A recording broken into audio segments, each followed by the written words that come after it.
요번에 읽은 책은 하나님을 읽는 연습, 토니 존스가 지은 것입니다.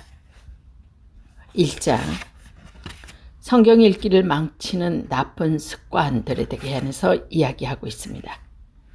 성경을 읽기 힘든 책이다. 감히 이렇게 말할 수 있는 건 나 역시 책 읽기를 굉장히 좋아하는 사람이기 때문이다. 지금 내 침대 머리맡에는 책이 수북히 쌓여있다. 모두 하루빨리 읽고 싶은 책들이다. 미네소타에 대한 에피소드를 모은 책이나 아더 왕에 대한 시리즈물을 무척 재미있다. 하지만 이탈리아의 소설가 음베르토 에르코 바르토너스는 고대 영웅 서사시 그리고 철학적인 희고와 같이 읽기 힘든 책들도 있다. 근데 성경은 내가 소장하고 있는 책들과는 전혀 다르다. 일단 성경은 두껍다. 그리고 이상할 정도로 오랫동안 기록되어 있다. 또한 수십 명의 사람들이 썼다. 성경을 헬라어로 바볼이아라고 하는데 이것을 책들이라는 뜻으로 성경을 잘 설명하는 말이다. 즉 성경은 수많은 책들, 정확히 66권의 책들이 묶여놓은 세트이다. 그리고 내가 가지고 있는 책 중에서 절마다 앞에 작은 숫자가 적혀있는 책은 성경책밖에 없다. 그리고 만지면 바스락거리는 소리가 나고 뒤가 훤히 비치는 얇은 종이로 만들어졌다. 근데 성경은 진짜 특별하게 만드는 원인은 따로 있다. 바로 하나님이 그 책을 우리에게 주셨다는 사실이다. 우리 그리스도인들은 이 사실을 믿는다. 성경은 영감으로 써진 책이다. 다시 말해서 우주를 창조하신 분, 그리고 동일한 생기로 당신과 나를 창조하신 분이 만든 책이 바로 성경이다. 그래서 가죽으로 감싸기도 하고 중세 그리스도인들은 보석과 값비싼 금속으로 치장하기도 했던 것이다. 사람들이 성경을 읽을 때 목소리가 거룩하고 진지하게 바뀌는 이유도 바로 여기에 있다. 어떤 이들이 당신의 실수로 성경책을 마룻바닥에 떨어뜨렸거나 아이들이 살짝 밟고 지나가는 것만 봐도 깜짝 놀란다. 오늘날 성경책은 보석으로 치장되지 않았을 뿐더러 다른 책들과 별반 다를 것이 없다. 그럼에도 우리는 성경책이 결코 평범하지 않다는 것을 알고 있다. 성경은 거룩한 책이기 때문이다. 당신도 알다시피 우리는 최초의 그리스도인이 아니다. 지난 2000년 동안 신실하게 그리스도를 따랐던 수억, 수천만의 사람들이 있다. 그리고 그들 역시 성경을 어떻게 읽어야 하는가라는 난제를 풀어보려고 애를 썼다. 우리 믿음의 조상들이 이 질문을 어떻게 답했는가를 알고 싶다면 두 가지 역사적 사건을 엄두에 둬야 한다. 15세기의 인쇄기가 발명되기까지 사람들은 성경 단어 하나하나를 직접 손으로 써서 복사했다. 마을에 겨우 한 권이 있을 정도로 성경은 매우 귀했고 사람들은 낭독하는 성경 말씀을 듣고 벽난로 주위에 들어앉아 성경 이야기를 들었다. 그리고 교회와 부유한 가정에 장식된 그림이나 스테인리스 글라스에 모사된 성경의 사건을 볼 수 있었다. 또 하나 기억한 것은 14기 이후에야 성경이 히브리어, 헬라어, 라틴어가 아닌 다른 언어로 번역되었다는 사실이다. 믿음의 조상들 가운데는 성경 말씀 단 한 번도 모르고 혹은 제2, 제3 외국어로 읽거나 들어보지 못한 사람들이 많았다. 외국어를 공부해 본 적이 있다면 외국 단어나 이야기를 이해하는 것이 얼마나 어려운지 잘 알 것이다. 혹은 적어도 그것들을 이해하기 위해 얼마나 애써야 하는지를 잘 알 것이다. 이런 점들을 생각해 볼 때 성경 말씀 때문에 오늘날 우리 삶이 어떻게 달라졌는지 알 수 있다. 내 책꽂이에는 성경책이 20권 넘게 꽂혀 있는데 다른 나라 말로 번역된 성경이 10권 정도 된다. 주석 성경도 있고 그 성경들은 성경의 단어, 구절, 전체 본문을 이해할 수 있게 도와준다. 혹자는 이런 나를 보면서 성경을 아무 때나 볼 수 있으니 중세에 살았던 그리스도인들보다 훨씬 복이 많다고 말할지 모른다. 하지만 그렇지만은 않다.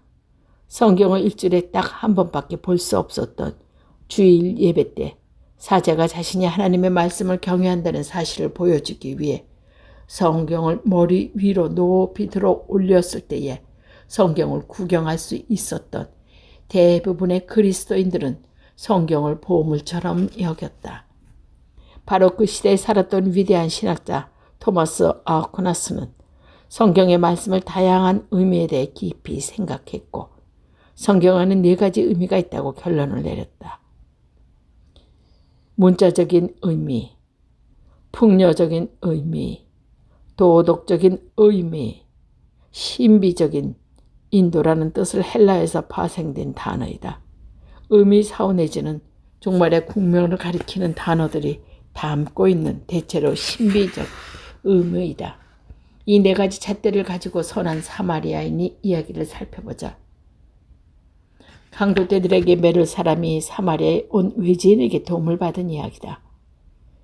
이 비유를 통해 예수님은 이웃은 우리 곁에 사는 사람만이 아니라는 사실을 보여주려고 하셨다. 따라서 이웃이란 결코 우리와 함께 이 땅에 더불어 사는 사람을 의미한다. 예수님은 우리가 사마리아인을 본받아 국적을 불문하고 어려움에 처한 사람들을 도와주기를 바라신다. 하나님의 나라는 완전한 치유가 이루어지는 곳이며 지상의 국적은 중요하지 않다. 동일한 본문이 이렇게 다양한 의미로 가질 수 있는지에 대해 아퀴나스에게 묻자 그는 성 그레고리 대제의 말을 이용했다. 성경은 모든 학문을 능가한다. 왜냐하면 동일한 한 문장 속에서 사실을 묘사하면서 동시에 신비를 계시하기 때문이다. 성경은 어떤 문화작품도 능가한다. 그 이유는 성경이 하나님의 호흡에서 나왔기 때문이다. 아름답고 정교한 그처럼 성경은 수많은 의미를 함축하고 있으며 그 모든 의미들이 합당할 뿐 아니라 모두 그분이 그 자리에 배치하셨다. 성경 의미에 대한 아퀴나스의 생각은 지나치게 수세기 동안 영향을 끼쳤으며 그 영향력은 지금도 여전하다. 책에는 능력이 있다. 오늘날 우리는 대부분 성경책이 귀했던 700년 전과는 다른 방식으로 성경을 읽고 있다. 솔직히 내가 지금 하고 있는 성경 읽기는 중세의 한 신학자 방법로다 매일 일상에서 접하는 자료들이다. 읽는 방법이 더 많은 영향을 받고 있는 것 같다. 우리는 2가지 이유이기 때문이다. 정보와 즐거움. 많은 사람들이 매일 신문을 읽는다. 집으로 배달되는 신문도 읽기도 하고 인터넷 신문을 보기도 한다. 그리고 그 속에서 정보를 찾는다. 국제 뉴스와 최근의 선거 결과를 읽고 국회에서는 지금 무엇을 논의하고 있는지, 어젯밤 했던 스포츠 경기의 점수는 몇 대 몇인지, 이번 주말에 낮들은 어떠할지, 잡지와 교과서 참고서를 읽는 것은 정보를 얻는 목적이다. 사람이 지금 일책을 읽는 이유도 성경을 읽는 방법에 대한 정보를 얻으려는 것이 아닌가. 한편 만화나 스포츠 신문, 흥미로운 블로그를 찾아보는 건 전혀 다른 이유다. 바로 즐거움을 얻기 위함이다. 나는 이 책이 재미있었으면 좋겠다. 물론 역사적 교과서 저자같이 소망을 가지고 있을 것이다. 당신이 영화 잡지를 배낭 속에 찔러 넣은 이유는 바로 즐거움 때문이다. 이것만 있으면 하루를 지루하지 않고 재미있게 보낼 수 있을 것이다. 이제 당신에게 책을 읽어야 한 또 다른 하나의 이유를 말하려고 한다. 바로 삶의 변화이다. 위대한 시나 소설 작품에 있는 것이 바로 그 때문이다. 예를 들어 다킨스의 시들은 정보와 즐거움을 한꺼번에 안겨준다. 다킨스의 시가 주는 가장 큰 힘은 이 세계의 새로운 모습을 보여주는 것이 있다. 톨스토이가 쓴 카마라조프의 형제들도 마찬가지다. 이 소설을 두고 지금까지 나온 소설 가운데 가장 위대하다고 말하는 사람도 있다. 한 아버지가 세 아들 가운데 한 아들에게 살해된 뒤에 이어지는 재판 과정을 담고 있는데 사실 이 책에 그 이상의 메시지가 있다. 거기에는 영적인 추구, 특히 막내 아들 이반이 수도사 조시마와 대화를 나누는 가운데 하나님을 추구하는 과정이 걸어져 있다. 다킨슨과 마찬가지로 돌스토옙스키도 인간 영혼의 심연을 탁월하고 심오하게 묘사했으며 신성과 인성을 경배하신 성부와 인간 사이의 사랑과 증오의 관계를 잘 그려냈다. 가르마조프의 형제들은 결코 읽기 쉬운 책이 아니다. 정보와 즐거움이 있지만 이 두 가지만은 1000페이지가 넘는 책을 끝까지 읽어내기 힘들 것이다. 우리가 그런 책들을 읽는 이유는 아름답고 심오한 내용으로 우리를 변화시키기 때문이다. 우리는 그런 책을 읽으면서 더 나아진다. 우리 자신이 죄악된 본질을 가진 존재라는 사실을 잘 이해하고 우리가 하나님과 깊은 관계를 맺어야 한다는 사실을 더 깊이 인식하게 되는 것이다. 결론부터 말하자면 성경은 읽는 목적은 바로 삶의 변화이다. 성경이 이스라엘 역사를 줄 수도 있고 즐거움 그리고 많은 이야기들이 영화로 만들어질 수 있을 수도 있다. 하지만 그리스도인들이 성경을 진짜 읽는 이유는 성경이 우리의 내면을 변화시키기 때문이다. 우리는 하나님이 자신의 영감으로 기록하신 말씀을 통해 무언가를 전달해 주신다고 믿는다. 하나님은 우리에게 역사책이 필요했기 때문이다. 그대로 오랫동안 성경을 기록하게 하신 것이 아니다. 우리가 하나님께 특별한 계시를 받고 그분과 관계를 맺으며 나아가 그분의 나라와 관계를 맺게 하기 위해 영감으로 성경을 기록하게 하신 것이다. 그렇다면 우리는 성경을 줄 때마다 삶의 생기가 넘쳐나야 마땅하다. 그렇지 않은가? 하지만 안타깝게도 내 경험에 미쳐볼 때 현실은 전혀 그렇지 않다. 아마 많은 사람들이 공감할 것이다. 성경은 이해하기도 읽기도 힘들다. 나도 2년 전에 이를 처절하게 느낀 적이 있다. 당시 나는 교회와 고등부 졸업반 아이들이 가르치고 있었다. 그런데 이제 졸업반으로 올라간 2학년 아이들에게 3학년이 되면 뭘 공부하고 싶은지 물어봤다. 나는 그 친들이 다양하고 재미있는 주제를 배우고 싶어 하실 거라고 생각했다. 예를 들면 진화론, 낙태, 섹스, 동성애 같은 실제로 졸업한 아이들이 대학에 가기 위해 이런 주제에 대해 토론하고 싶어 한다. 근데 나는 당연하게 하는 일이 벌어졌다. 이 친구들이 성경을 공부하고 싶다는 것이 아닌가. 성경에 대해 아는 것이 없어서 혹독한 대학 시절을 감당해 나갈 자신이 없기 때문이다. 성경을 더 많이 알아야 하겠다는 것이다. 나는 아이들에게 솔직히 놀라고 고백했고 내 경험상 제대로 참여하지 않았거나 말씀대로 실천하지 않는 한 성경 공부는 효과가 없다고 말했다. 네, 맞아요.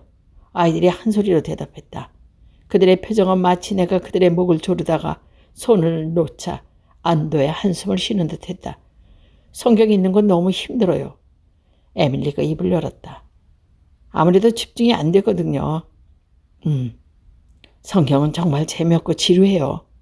크레이트도 거들었다. 두리도도 맞짱을 쳤다. 성경에 나오는 사람들이 이름은 발음도 잘 안 되고 지명도 너무 어려워요. 그들의 성경에 접근 불가능한 두껍고 주눅들게 했다. 이해하기 어려운 책으로 생각하여 있었다. 실제로 이런 이유 때문에 수많은 출판사들이 학생들을 위해 요한복음과 시편을 따로 떼어 출판해왔다.